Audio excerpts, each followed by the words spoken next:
Aha, uşaqlar, istilik proseslərində cisimlərin molekulyar quruluşunu nəzərə almadan öyrənən bölmə termodinamika adlanır. Yəni termodinamikada cisimlərin molekulyar quruluşuna yox, onların makroskopik belə deyək də quruluşuna baxırıq da. Aha.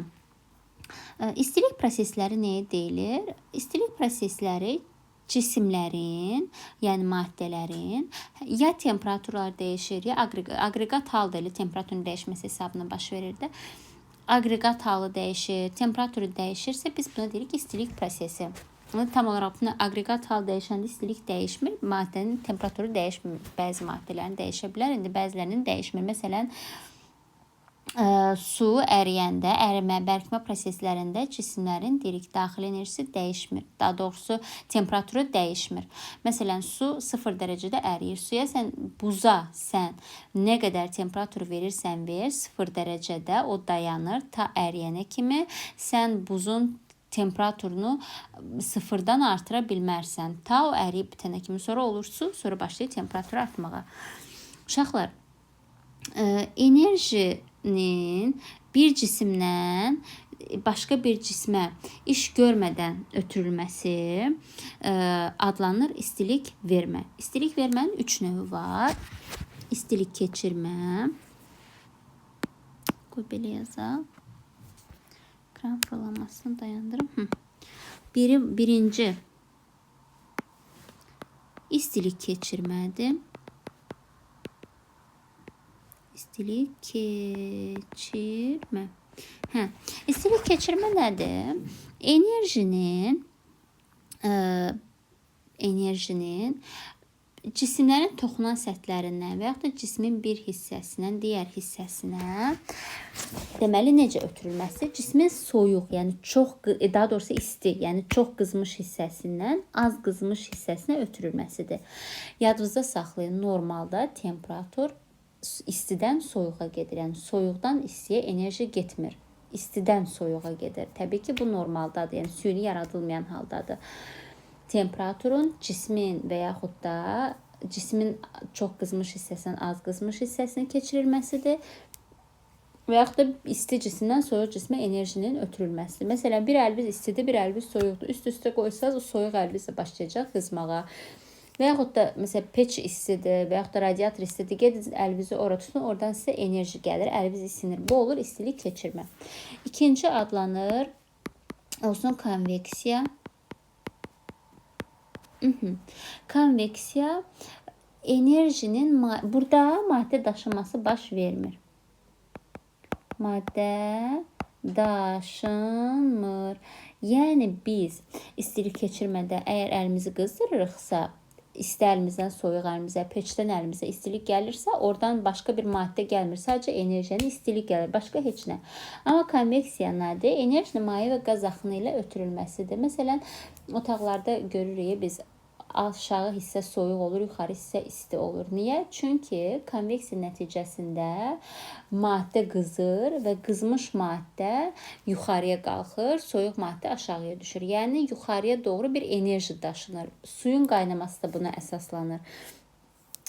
Peçin üstünə qoyuruq biz suyu və suyun aşağı hissələri qızır, yəni o odla təmasda olan hissəsi qızır və o qızmış su başlayır yuxarı getməyə. Yəni enerji, istilik yuxarı ötürülür, yuxarıdakı soyuq isə aşağı gəlir və beləliklə dövrəyə baş verir. Buna deyirik konveksiya. Enerjinin maye və qaz axınının ötürülməsidir. Bir də var şüalanma. Enerjinin şüalar vasitəsilə ötürülməsidir. Məsələn, günəşdən bizə enerji şüalar vasitəsilə gəlir, istilik enerjisi. Və şüalanma deyək, burada maddə daşınır. Konveksiyada maddə daşınır. Şüalanmada da maddə daşınması baş vermir. Şüalanma digər enerji istilik vermə digər növlərindən fərqi də odur ki, bu vakuumda da baş verə bilir. Yəni heç bir maddə zərrəcik olmayan ölçüdə şüalanma baş verir.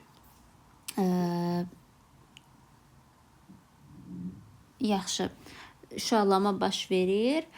Çünki günəşdən bizə gələndə vakuum şəraitidir qalaktikada və orada heç bir zərrəcik yoxdur, amma enerji bizə gələ bilir. Yaxşı. Daha sonra gəlin danışaq istilik miqdarından. Deməli, istilik vermə prosesində sistemin aldığı, verdiyi enerji biz deyirik ki, istilik miqdarı. Biz burada deyirik ki, istilik buradan ora getdi, oradan bura gəldi. Və bu gələn istilik nədir? Biz ona deyirik istilik miqdarı. İstilik miqdarı uşaqlar böyük Q hərfi ilə işarə olunur. Bu olur istilik miqdarı.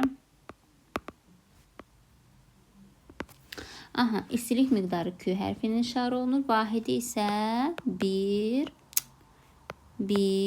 joule, yəni enerji vahidi kimi joule-la ifadə olunur. Yaxşı, müəyyən bir kütləsi olan, yəni M kütləsi olan bir cismin temperaturunu müəyyən qədər artırmaq üçün, ta ki T1-dən T2-yə qədər artırmaq üçün lazım olan istilik miqdarı ifadə olunur. Q bərabərdir Cm delta T və yaxud da Cm delta bilirsiniz, dəyişməni göstərir. T2 çıx T1-ə. Yaxşı. Məsələn, sudur, suyu qızdırırıq. 30 dərəcəli suyu qızdırıb temperaturunu gətirəmən 50 dərəcəyə. O 30-dan 50-yə apardım. Başlanğıc 30-dur, son 50-dir. Yəni T2 50, T1 30-dur. Həmin o 30-dan 50-yə gətirmək üçün mən onu qoydum odun üstünə. O müəyyən bir istilik aldı ki, o 50 dərəcəyə gəldi. Düzdür, aldığı istilik, yəni istilik miqdarı adlanır. Q hərfindən işarə olunur. Biz onun temperaturun 50-yə gələnə qədər oddan nə qədər istilik alır. Baxın, onu bu qayda ilə tapırıq. Məsələn, suyun xüsusi istilik tutumu, buradakı C xüsusi istilik tutumu adlanan bir kəmiyyətdir. Hər bir maddənin özünün xüsusi istilik tutumu var. Və bu maddədən maddəyə dəyişir də. Təbii ki, hər bir maddənin xüsusi, yəni tutduğu istilik fərqlidir. Müəyyən bir maddə var ki, ona deyək ki, su qədər qızdırsaq, suyu qoyduq oda, məsələn, onun 100 dərəcə oldu. Elə bir maddə var ki, onun xüsusi istilik tutumu fərqlidir. Həmin aldığı od qədəri temperatur alar, suyun aldığı qədər temperatur alar və onun temperatur dəyişməsi daha fərqli olar. Yaxşı, məsələn, bir suyu qoyarıq odun üstünə 10 dəqiqədə aldığı istilik qədər istilik alsa qaynayar. Məsələn, elə bir maddə 100 dərəcəyə gələr. Elə bir maddə qoyaraq ki, temperatur dəyişməsi eyni olar. 10 dəqiqədə onun temperaturu məsələn 50-yə gələr, 70-ə gələr. Yəni bu onun xüsusi istilik tutumundan asılı olan bir kəmiyyətdir. Su üçün səhvlənməmsə 3400 olmalıdır xüsusi istilik tutumu. O mötərizə məsələlərdə verir. Suyun 3400 bilirik istilik miqdarı, xüsusi istilik tutumudur. Kütləsi də tutaq ki 1 kiloqramdır. Temperatur da 30-dan 50-yə gəlirsə biz onun aldığı istilik miqdarını, oddan aldığı istilik miqdarını hesablaya bilərik. Burada M kütlə, C xüsusi istilik tutumudur. Delta T isə temperatur dəyişməsidir. Onda buradan xüsusi istilik tutumu biz tapsaq, C bərabərdir. C bərabərdir. Q bölünsün M delta T. Delta T temperatur dəyişməsi adlanır. Q'nun vahidi joule-dur. Kütlənin vahidi kiloqramdır. Temperatur vahidi isə biz bilirik ki, Kelvin adlanır, hesablanır. Onda xüsusi istilik tutumunun vahidi C joule bölünsün kiloqram vurulsun Kelvin. Bu xüsusi istilik tutumudur. Bir də var istilik tutumu uşaqlar. Cm böyük C'dir. Bu balaca C, bu balaca C'yə oxşamır. Bu əslində balaca C'dir. Balaca C xüsusi istilik tutumudur. Böyük C isə sadəcə istilik tutumudur və düsturu Cm'dir. Onun da vahidi, C'nin vahidi joule bölü kiloqram vur Kelvindir. Bir də onu kilogramı vuruq, gedir kiloqramlar. Onda C'nin vahidi olur joule bölü Kelvin. Bu da oldu istilik tutumunun vahidi. Deməli, istilik tutumunun vahidi nə oldu? Joule bölü Kelvin. Xüsusi istilik tutumunun vahidi isə joule bölü kiloqram vurulsun Kelvin. Xüsusi istilik tutumu hər maddənin özünün xüsusi istilik tutumu var. O istilik miqdarından, kütlədən, temperatur dəyişməsindən və s. asılı deyil. Hər bir maddənin özünün xüsusi istilik tutumu var. Belə. Sonra istilik miqdarını kalorimetr adlanan bir cihazla ölçürlər. O adi laboratoriyalarda olur. Belə. Sonra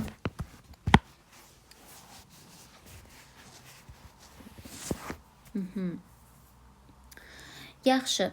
Sonra bir də uşaqlar qapalı sistem əmələ gətirən cisimlərin aldıqları istilik miqdarının cəbri cəmi sıfıra bərabər olur. Qapalı sistemdə tutaq ki, qapalı sistemdə cisimlər istilik miqdarı alırlar və onların aldıqları istilik miqdarının cəbri cəmi sıfıra bərabər olur. Buna deyirlər istilik balansı tənliyi. Q1 üstəgəl Q2 üstəgəlinsin Q3, Q4, Qn, belə 3 nöqtə qoyaq, Qn bərabərdir 0. Buna deyirik istilik balansı tənliyi. Aldıqları istilik miqdarları cəmi, cəbri cəmi. Cəbri cəm nə deməkdir? Cəbri cəm uşaqlar adi cəmdir. Məsələn, Q1 müsbət 3-dür, Q2 müsbət 3-dür, Qn mənfi 6-dır. Müsbət 3 üstəgəl müsbət 3 üstəgəl mənfi 6 0 eləyir. Düzdür? Həndəsi cəm isə vektorial cəmdir. Yəni siz həndəsi cəm də görə bilərsiniz, cəbri cəm də görə bilərsiniz. Cəbri cəm bildiyimiz toplamadır. Həndəsi cəm isə vektorial cəmdir. Yəni o artıq həndəsi cəbri cəm deyil. Bir də cisim istilik miqdarı alırsa, kənardan istilik alırsa, istilik miqdarı müsbət, kənara istilik miqdarı verirsə, istilik miqdarı mənfi hesablanır. Sonra 2 dənə cisim qarışdırırıq. 2 maddə qarışığının yekun temperaturunu hesablamaq üçün 2 dənə fərqli maddədir. Məsələn, tutaq ki, götürmüşəm, nə götürmüşəm? Su götürmüşəm. 3 kiloqram M1 bərabər 3 kiloqram su götürmüşəm. Suyumun temperaturu 50 dərəcədir. Və suyun tutaq ki, bir xüsusi istilik tutumu var. Deyəsən dediyim kimi 3400-dür. Və bir dənə də X maddəsi götürmüşəm. Hər hansı bir maddə. 5 kiloqram götürmüşəm həmin maddədən. Yağ olsun, benzin olsun, hər nə bir mayedir götürmüşəm. T2 olsun, həmin temperatur, həmin maddəni 70 dərəcədə götürmüşəm. Həmin maddənin xüsusi istilik tutumunda olsun, 4000 nəsə bir şeydir, bir rəqəm. Və mən sizə deyirəm ki, bu iki maddəni üst-üstə tökdük, bir qabda qarışdırdıq. Alınan yekun maddənin temperaturu, qarışığın temperaturu neçə olar? Yekun temperatur teta hərfi ilə hesablanır. C1, M1, T1, üstəgəl C2, M2, T2 bölünsün. C1, M1, üstəgəlinsin C2, M2. Bu oldu alınan qarışığın yekun temperaturu. Alınan qarışığın yekun temperaturu, baxın, bu düsturla hesablanacaq. Və yekunda tapırıq ki, məsələn, hər iki cismin yekun temperaturu olacaq, məsələn, 60 və s. Əgər bizə eyni maddələrdirsə, desə ki, hər ikisi də sudur, onda C-lər nədir? Eynidir, düzdür. Onda C-lər gedəcək ixtisar, olacaq düsturumuz bu şəkildə. M1, T1, üstənsin M2, T2 bölünsün M1, üstənsin M2. Yox, əgər desək ki, hər iki maddədən eyni qədər götürmüşüm. Məsələn, hər ikisi də sudur. 2 dənə sudur, 2 qab sudur. Hər ikisi də 3 kiloqramdır. Birinin temperaturu 70-dir, birinin temperaturu 50-dir. Biz nə edirik? Etanı tapırıq, tetanı tapırıq. T1 üstəl T2 bölünsün 2. Eyni miqdar, eyni maddədən götürüb üst-üstə tökürüksə yekun qarışığın temperaturu T1 üstəl T2 bölünsün 2 ilə hesablanmış olacaq. Bu da oldu qarışığın son temperaturu. Sonra gəlin biraz danışaq bu ərimə və bərkimədən. Ərimə və bərkimə zamanı, yəni aqreqat halının dəyişməsi zamanı və yaxud da buxarlanma və kondensasiya zamanı ümumiyyətlə bir maddə götürək, bir buz götürək. Mən bu buz mənfi 10 dərəcə olsun, 10 dərəcə Selsidə olsun. Buzum mənfi 10 dərəcə Selsidədir və mən başlayıram onu qızdırmağa. Bu buzu qızdıraramsa, gəlin o qrafikdə təsvir eləyək. Temperaturum olsun mənfi 10 dərəcədə. Bu da olsun tutaq ki, istilik miqdarı və yaxud da zaman, hər nə. Yox, zaman nədir? Zaman götürə bilmərəm doğrudan. Götürə də bilərəm. Əslində fərqi yoxdur. Yəni zaman olsun, istilik miqdarı olsun. Əsas biz onun temperaturuna baxırıq. Mən o temperaturunu artırıram. -10-dur. Elədim, istilik miqdarı verirəm də ona müəyyən qədər istilik miqdarı Q-nü artırıram. Q bilirsiniz bu istiqamətdə artır, temperatur da bu istiqamətdə artır. Mən Q-nü artırıram, temperaturu ona müəyyən istilik miqdarı verirəm. Bu zaman onun həm görürsüz istilik miqdarı artır. Məsələn burada 1 joule-dursa, burada olur 2, 3, 4 və s. Həmçinin temperatur artır da görürsüz -9, -8, -7 və onun temperaturu artı gəlir. Ta nə zamana qədər? Temperaturu 0 dərəcə Selsi olana qədər. Uşaqlar, buz əgər -10 dərəcədədirsə, mən onun temperaturunu artırıram ta 0-a qədər. 0-da artıq buz nə edəcək? Əriyəcək. Əriyir. Neçədə? 0 dərəcədə. 0 dərəcədə buz əriyir. Burada artıq biz hansı prosesi çəkirik? Ərimə prosesi. Bu olur ərimə. Burada olur buz qızır. Burada buz əriyir. Və yadınızda saxlayın. Ərimədir, bərkimədir, qaynamadır. Bu proseslərdə cismin temperaturu dəyişmir. Verilən istilik miqdarı görürsünüz bu istiqamətdə artır. Məsələn, bura 5, bura 6, bura 7, 8, Q-nün üstündəki qiymətlər artır. Amma hamısından temperatura gedəndə görürsünüz ki, nədir burada? Temperatur elə 0-dır ki, 0-dır. Ona görə də deyirik ki, ərimə prosesi zamanı maddənin daha doğrusu temperaturu dəyişmir. Verilən istilik miqdarı onun aqreqat halının dəyişməsinə, daxil enerjisinin dəyişməsinə, potensial enerjisinin artmağına sərf olunur. Temperatur, kinetik enerjisi dəyişmir. Və buz artıq burada tamamilə əridir. İndi desək ki, bu halda aqreqat hal hansıdır? Burada ancaq bərk haldadır cisim. Aqreqat hal çünki buzdur. Sonra bu halda uşaqlar, deyən görüm, buradakı halda nədir? Həm mayedir, həm bərkdir. Çünki əriyir. Bir hissəsi əriyir, bir hissəsi qalıb. Deməli, həm mayedir, həm də qazdır o hissədə. Daha doğrusu həm mayedir, həm də bərkdir. Sonra burada artıq tam mayeye döndü bu cisim. Sonra maye oldu tam, artıq bu hissədə sudur.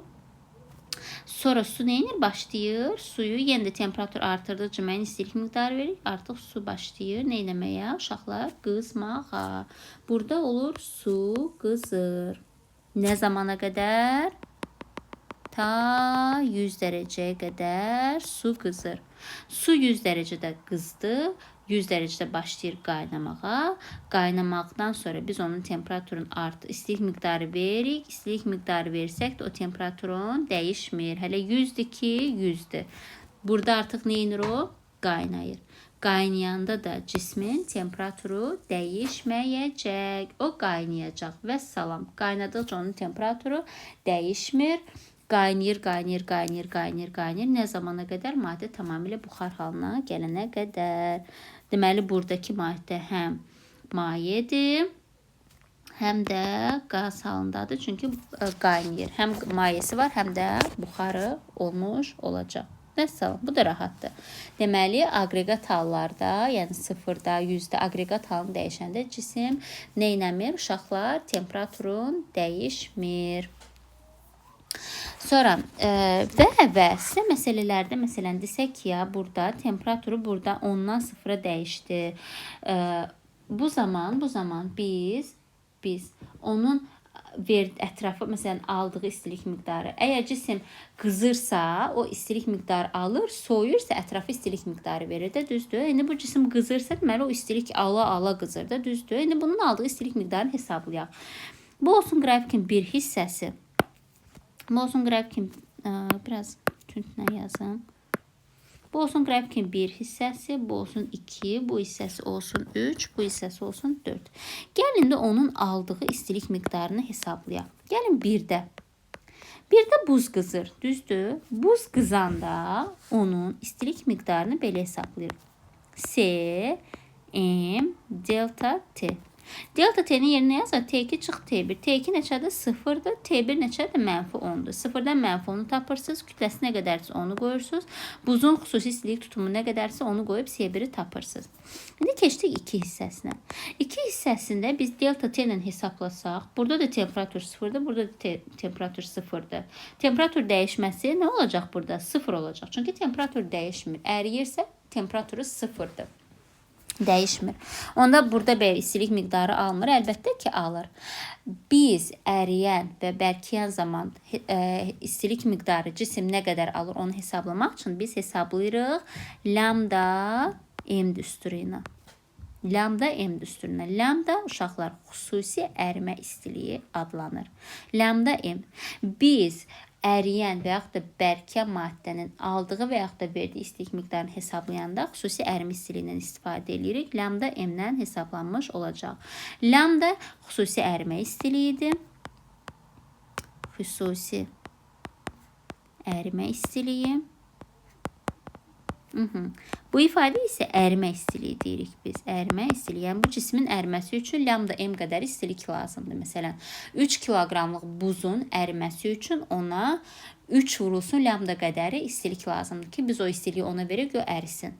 Xüsusi ərimə istiliyi yalnız maddənin növündən asılıdır, kütləsinə və istilik miqdarından asılı deyil. Xüsusilər, uşaqlar, ancaq maddənin növündən asılıdır. Vəssalam. Lambdanın vahidi joule böl kiloqramdır. Onu da əsas vahidlərə çevirəndə kiloqram böl metrin kvadratı bölsən. Metrin kvadratı böl saniyə kvadratı olur. Onu da gəlin açaq. Hardan tapırıq? Newton vur metr böl kiloqram. O da bərabər joule bilirsiniz. Newton vur metri açdım. Newtonu açıram, kiloqram vur metr. Burada da bir dənə metr var. Vur metr olur metrin kvadratı. Bölünsün saniyənin kvadratı. Kiloqramlar gedir. Qalır metrin kvadratı böl saniyənin kvadratı. Bu da onun əsas sahiblərindən açılışıdır. Sonra var 3-cü halda isə 3-cü hal, yenə də Q3-ə keçirik. Yenə də 3-cü halda artıq temperatur dəyişir. Görürsünüz buradan bura gəldi. Deməli, nə temperaturu dəyişdi? 0-dan 100 dərəcəyə qədər artdı. Yenə də Cm delta T ilə hesablayırıq. 3-cü halda aldığı istilik miqdarı. 4-cü haldakı istilik miqdarını isə hansı ifadədən hesablayırıq? Artıq 4-cü halda cismin də temperatur dəyişmir. Çünki qaynayır. Bəs istilik miqdarı olur L vurulsun M. L xüsusi buxarlanma istiliyidir. Xüsusi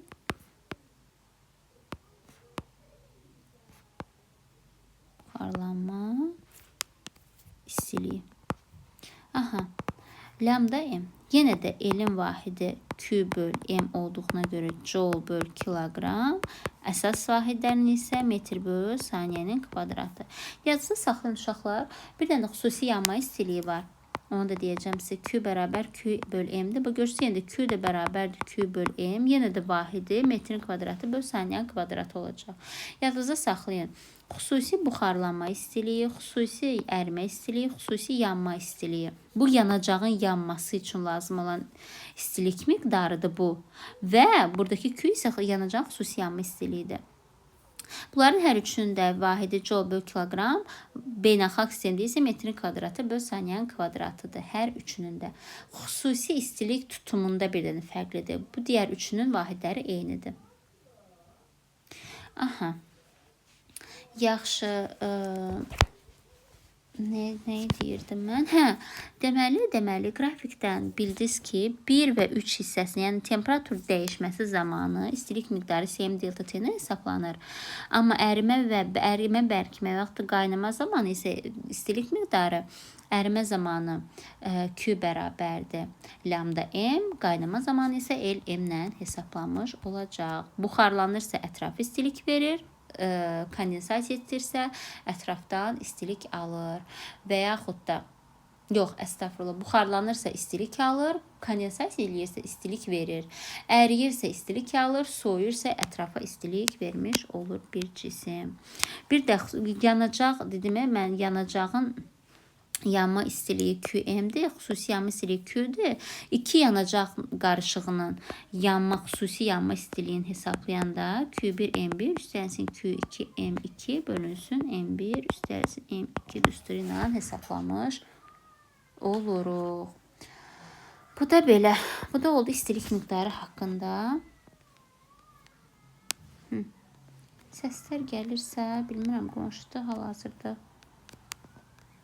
uşaq nəsə problemidir. Keçirik daxili enerji. Daxili enerji uşaqlar U hərfi ilə işarə olunur. Bu adlanır daxili enerji. Deməli, cismi təşkil edən molekulların potensial və kinetik enerjilərinin cəminə daxili enerji deyilir. Baxın uşaqlar, deyirsiniz ki, potensial kinetin cəmi tam enerji deyil idi, tam mexanik enerji. Burada ayrı-ayrı bir cismin necə həm kinetik, həm potensial deyil ha. Cismi təşkil edən molekulların potensial və kinetik enerjiləri cəminə, molekulların ayrı-ayrılıqda cismi təşkil edən molekulların potensial və kinetik enerjiləri cəmi adlanır daxili enerji. Daxili enerji U hərfinin işarə olunur. Onun da vahidi jouldur. Enerji kimi, yəni bir enerji olduğuna görə vahidi jouldur. Və əsas vahidlərlə də bilirsiniz ki, joulun əsas vahidlərinin ifadəsi kiloqram vur metrin kvadratı böl saniyənin kvadratıdır. Daxili enerjinin düsturu,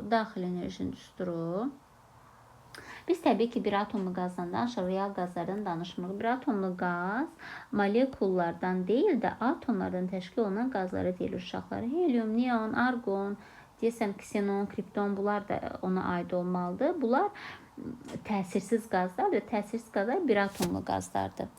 Daxili enerjinin düsturu U bərabərdir 2-də 3 E böl E və yaxud 2-də 3 P V ilə hesablanır.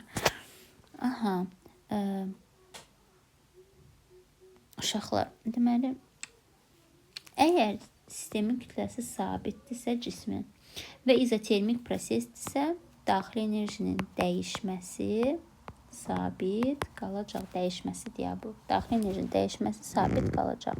Əgər izotermik prosesdirsə, verilmiş kütləli cism izotermik olaraq nəsə olursa, deməli, daxili enerji nə olur? Sabit qalmış olur. Yox, əgər izotermik proses deyil, məsələn, ya izoxordur, ya izobardırsa, artıq daxili enerji sabit qalmır. Daxili enerjinin dəyişməsinin delta U-nu hesablayırıq. Məsələn, 2-də 3, əgər izoxor prosesdirsə, delta PV-yə görə, yox, əgər izoxor proses, izoxordursa, V konstantı delta P dəyişir, o da olur nə? 2-də 3, V, məsələn, P2 çıx, P1, çünki V konstantı P dəyişib. Yox, əgər izobar prosesdirsə, onda P konstant qalır, V dəyişir. V2 çıx, V1. Artıq bu şəkildə hesablayırıq.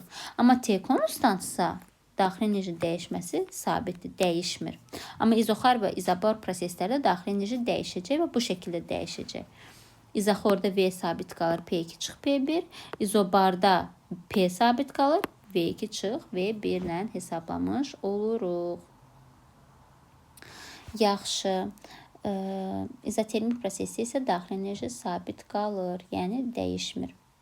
Sonra, bu da oldu daxili enerjimiz. 2-də 3 P delta V və yaxud 2-də 3 nü RT, M bölü M RT bu düsturlarla hesablamış oluruq daxili enerjini. Sonra bu oldu daxili enerji, bir də iş, görülən iş. Termodinamikada görülən iş. Biz görülən işdən danışanda bir xarici qüvvələrin qaz üzərində gördüyü A işindən danışırıq. Bir də sistemin özünün gördüyü A ştrix işindən danışırıq. Xarici qüvvələrin gördüyü iş əks işarə ilə sistemin özünün gördüyü işə bərabərdir, yəni mənfisinə. Yəni, bir sistem özdə iş görə bilər, xaricdən də onun üzərində iş görə bilərlər. Xaricdən də onun üzərində görülən iş sistemin öz gördüyü işin mənfisinə bərabər olmuş olacaq. Sistemin gördüyü iş bərabərdir P delta V-yə. P delta V. Bu oldu görülən işin düsturu və yaxud da M böl M R delta T. Çünki biz Mendeleev-Clapeyron tənində keçmişdik mi? PV bərabərdir M bölü MRT deyil idi. Daha doğrusu böyük T. M bölü MRT-dir, düzdür? Və salam. Və yaxud da nRT yaza bilərik. Əgər qaz genişlənirsə, daxili enerjinin görülən iş müsbət, əgər qaz sıxılırsa, görülən iş mənfi olmuş olacaq. Yaxşı, əksinə isə qaz genişlənirsə, xarici qüvvələrin gördüyü iş mənfi, xarici qüvvələrin gördüyü işlə cismin öz gördüyü iş bir-birinin əksinədir. Niyə mən burada 2 dənə 0 yazdım, bilmirəm. Deməli, sistemin öz gördüyü iş, sistem genişlənəndə artır, sıxılanda azalır. Amma xarici qüvvələrin gördüyü iş isə əksinə, genişlənəndə mənfidir, sıxılanda müsbətdir. Sonra, daxili, deməli, görülən iş, qrafik çəksək, P-nin, uşaqlar, P-nin V-dən asılı qrafiki altında yaranan fiqurun sahəsi istənilən bir fiqur ola bilər. Yaranan, baxın, bu fiqur ki yarandı, deyəm. Bu fiqur ki yarandı burada. Bu fiqur yarandı ya burada. Bu fiqurun sahəsi ədədi qiymətçi görülən işə bərabər. Məsələn, PV verib sizdən soruşur ki, görülən işi hesablayın. A bərabərdir S fiqur. Bu fiqurun sahəsi. Bu trapesiyadır. Və yaxud da qapalı proses ola bilər. PV-dən bu şəkildə asılı ola bilər. Məsələn, baxın, belə bir fiqur. Yenə də görülən işi soruşa bilər. Yenə də A bərabərdir S fiqur. Fiqurun sahəsi P ilə V-nin qrafik altında yaranan fiqurun sahəsi görülən işə bərabərdir. Və görülən işin müsbət və yaxud da mənfi olduğunu hardan tapırıq? Əgər qapalı prosesdə və yaxud da belə prosesdə deməli, hərəkət saat əqrəbi istiqamətində baş verirsə, görürsünüz, saat əqrəbi istiqamətindədir. Görülən iş müsbət. Əgər yox, proses deməli, saat əqrəbinin əksi istiqamətindədirsə, daha doğrusu belə, görülən iş mənfi olmuş olacaq. Bu da oldu bizim görülən işimiz. İndi keçək termodinamikanın birinci qanununa. Termodinamikanın birinci qanunu nə deyir?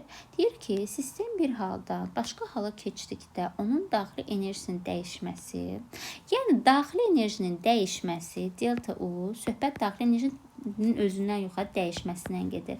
Sistemə verilən istilik miqdarı ilə xarici qüvvələrin qaz üzərində gördüyü işə bərabərdir. Uşaqlar, A ştirik qarışdırmayın. Ştirik olan sistemin, bunu qarışdırmayın, sistemin öz gördüyü işdir. Öz gördüyü. A isə xarici qüvvələrin gördüyü işdir. Sistem üzərində gördüyü işdir. A ştirik sistemin öz gördüyü, amma A isə xarici qüvvələrin sistem üzərində gördüyü işdir. Məsələn, bir şar düşünün. Tutaq ki, şarı qızdırırıq, istilədirik. Şarın içindəki hava başlayır genişlənməyə. Çünki istilətdir axı. Bu zaman o özü iş gördü. Genişləndi və iş gördü qaz. Çünki heç bir qüvvə tətbiq eləmədik. Və yaxud da kənardan bir qüvvə tətbiq elədik, şarı sıxdıq. Sıxdıq şarı. Neyi var? Sıxdıq da belə əlimizin içində. Bu zaman artıq biz xaricdən qüvvə tətbiq elədik. Bizim elədiyimiz sıxma nəticəsində onun gördüyü iş A-dır. Çünki xaricdən tətbiq olundu. Və sistemin daxili enerjisinin dəyişməsi onun istilik miqdarı ilə, verilən istilik miqdarı ilə xarici qüvvələrin sistem üzərində gördüyü işin cəminə bərabərdir. Məsələn, sistemin daxili enerjisi 10 joule artıbsa, deməli ona, məsələn, verilən istilik miqdarı 8 joule-dur, bir də 2 joule iş görülüb. Salam. iş görmüşük. Deməli ikisinin cəmi verib bizə 10 joule. Həmçinin A bərabər mənfi A' olduğuna görə biz A-nın yerinə mənfi A' qoysaq, olar onda çıx A', onda Q bərabər olacaq. A' üstə gəlinsin delta U-ya. Bu adlanır termodinamikanın birinci qanunu. Uşaqlar, termodinamikanın birinci qanunu. Və mən sizə bayaq demək, termodinamika, daxili enerjini dedim sizə ki, daha doğrusu, mən burada neyi səhv eləmişəm? İzotermik prosesdə U konstant olmur. U konstant olur daha doğrusu. Deyəm, hara getdi mən qələmim?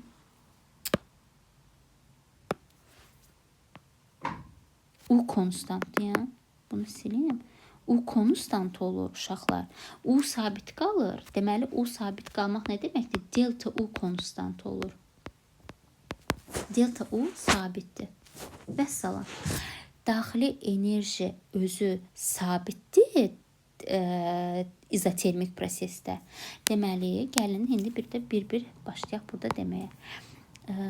Markerin rəngini dəyişim. Aha. Deməli, uşaqlar, izotermik prosesdə biz artıq MK ilə bilirik ki, temperatur konstantdır. Temperatur konstant olduğuna görə daxili enerji sabitdir. Daxili enerji sabit olduğuna görə daxili enerjinin dəyişməsi sıfırdır. Mən burada çaşıb daxili enerjinin dəyişməsini konstant yazmışdım. Yenə konstant yazmışım, estağfurullah. Daxili enerjinin dəyişməsi uşaqlar sıfırdır, sıfır. Daxili enerji dəyişməsi sıfırdır. Bir sistem sabitdirsə, yəni U1 də bərabərdir 5-dir, U2 də bərabər 5, çünki sabitdir. Onda delta U nədir? U2 çıx U1 deyil, onda 5 çıx 5 neçə eləyəcək? 0 eləyəcək də, düzdür. Onda daxili enerjinin dəyişməsi sabitdir, sıfırdır. Deməli, izotermik prosesdə daxili enerjinin dəyişməsi sıfır olduğuna görə termodinamikanın birinci qanunu A' üstəgəl delta U deyilmi? Onda delta U sıfırdırsa, A', onda Q A'-ə bərabər olmuş olacaq və yaxud da mənfi A-ya. Düzdür, A' mənfi A-ya bərabərdir. Bu oldu izotermik proses. İzotermik prosesdə temperatur konstantdır, temperaturun dəyişməsi isə sıfırdır. Sonra ikinci hal, izoxor proses yazaq. İzoxor proses. İzoxor prosesdə uşaqlar delta V bərabərdir nə? Sıfır. Yəni V konstantdır. Həcm konstantdır. Həcm dəyişməsi sıfırdır. Və mən sizə A-nın düsturunu yazanda bayaq nə yazdım? A'P delta F'ye bərabərdir. Qaz ya sıxılmalıdır, ya da genişlənməlidir ki, orada bir iş görülsün.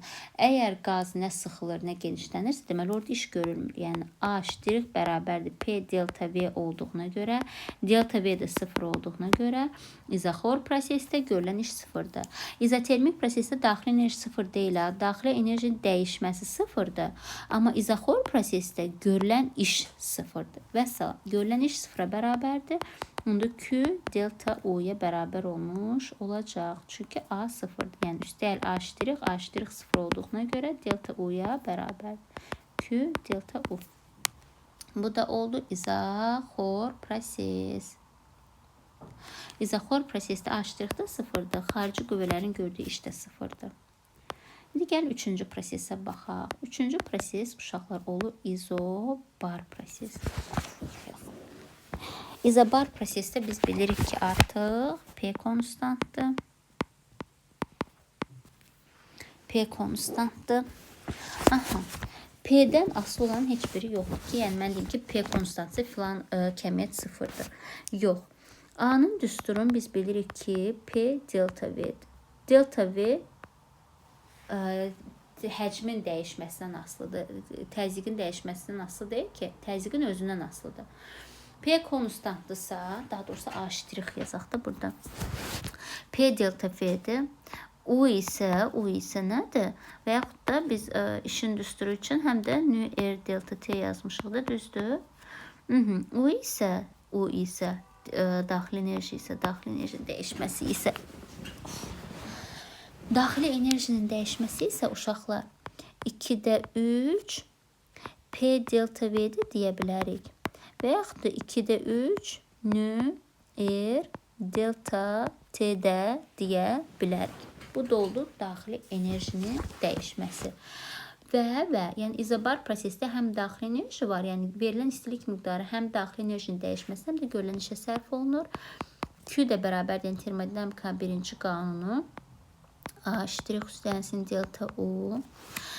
A''in yerinə nü R delta T yazsam, üstə əlinsin. Delta U'nun da yerinə 2-də 3 nü R delta T yazsam, istilik miqdarı nə olur uşaqlar? 2-də 5 nü R delta T. Düzdür? Düzdür.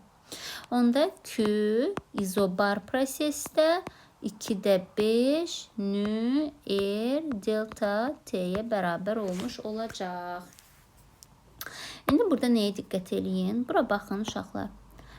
Qoy başqa rəng götürüm. Aha. İndi bura baxın. Q'ni tapdıq 2-də 5 nü R delta T'dir. A nü R delta T'dir. Delta U isə 2-də 3 nü R delta T'dir. İndi buradan baxanda görürük ki, belə deyək də, Q hələ bil ki 2,5 nü R delta T'dir. Düzdür? U 1,5 nü R delta T'dir. A isə elə nü R delta T'dir. İndi gəlin baxaq. Delta U Q'nun neçə faizidir? Delta U 1,5 nü R delta T'dir. Q isə 2,5'dir. 1,5 2,5 neçə faizidir? Gəlin baxaq. 1,5 bölü 2,5 vur 100. Hər iki tərəfi 10'a vuraq. 15 bölü 25. 1, 4 bərabərdir 60. Düzdür? 60 faiz. Onda delta U 60 faizdirsə, A'ya nə qədər qalır? 40 faizi qalır da, düzdür? Deməli, izobar prosesdə, yəni 2,5'in 1,5 60 faizidir. 1 isə elə bil ki 40 faizidir. Onda izobar prosesdə verilən istilik miqdarının 0,6 hissəsi, yəni 60 faizi daxili enerjinin dəyişməsinə 0,4 yəni 40 faizi görülən işə sərf olunur. Məsələn, məsələ verib sizə. Deyir ki, sistemə 200 joule istilik miqdarı verilib. İzobar prosesdə P konstantdır. Bu zaman daxili enerjinin dəyişməsi nəyə bərabərdir? Siz də bilirsiniz ki, daxili enerjinin dəyişməsinin daha doğrusu verilən istilik miqdarının 60% daxili enerjinin dəyişməsinə sərf olunur. Və yaxud da 0,6 hissəsi. Deməli, 200'ün də 0,6 hissəsi neçədir? Deməli, delta U bərabər olacaq 120 joule. Və yaxud da görülən işə nə qədər sərf olunur? Bilirsiniz ki, 200'ün 0,4 hissəsi 80 joule'dur. Deməli, 80'i işin görülməsinə, 120'si isə daxili enerjinin dəyişməsinə sərf olunur. Bu da oldu izobar prosesimiz. Belə. Sonra nə deyim? Sonra bir də qaldı adiabat proses. Genel alt-alta yazmışam, alt-alta yazaq. Olsun 4-cü isə adiabat proses.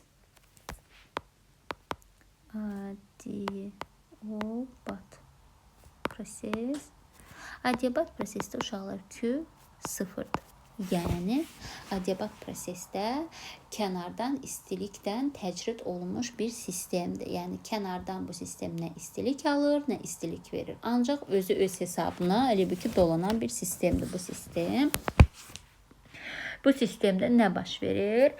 Q 0'dırsa, onda delta U bərabərdir mənfi A', yəni termodinamikanın birinci qanunu Q bərabər delta U üstər A' deyilidir. Bu 0'dırsa, onda U mənfi A' bərabər olacaqdır, düzdür? Və yaxud da xarici qüvvələrin gördüyü işə. Və əgər həcm artırsa, biz bilirik ki, sistemin gördüyü iş müsbətdir. Yəni, genişlənmə zamanı sistemin gördüyü iş müsbətdir. Sistem gördüyü iş müsbətdirsə, yəni, adiabat genişlənmədə həcm artırsa, sistemin gördüyü iş müsbətdir və A artır. Həcm artırsa sistemin gördüyü iş artır. Sistemin gördüyü iş artırsa qabaqdakı mənfiyə görə daxili enerji nə edir? Azalır. Daxili enerji azalırsa temperatur azalır. Temperatur azalırsa orta kvadratik sürət azalır. Kinetik enerji azalır. Sonra nə azalır? Təzyiq azalır. Çünki həcmdən təzyiq tərs mütənasibdir. Vəssalam. Siz deməyin ki, ay müəlliməm, MKN-də başqaydı axı, həcm məsələn artanda biz MKN-də demişdik ki, temperatur artır, düzdür? Amma bu artıq o MKN-dəki kimi deyil də, burada adiabat prosesi kənardan istilik gəlmir. Orada həcm artması nəyin hesabını artırdı? Temperaturun artması hesabını artırdı. Amma buradakı sistem fərqlidir. Adiabat sistemə kənardan istilik gəlmir. Sistem öz başına bir hərəkət eləyir. Bu zaman adiabat prosesdə həcm artanda, bir dənə bax, bunu yadınızda saxlayın. Adiabat prosesdə uşaqlar. Niyə düzəlmədi? Sən görüm də cədvəl kimi çəkə bilərəm, amma bunu görüm. Cədvəl halına salım.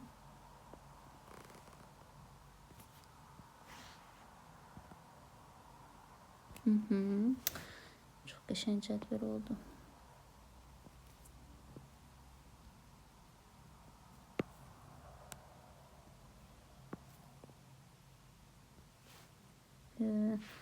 Buraya yazaq.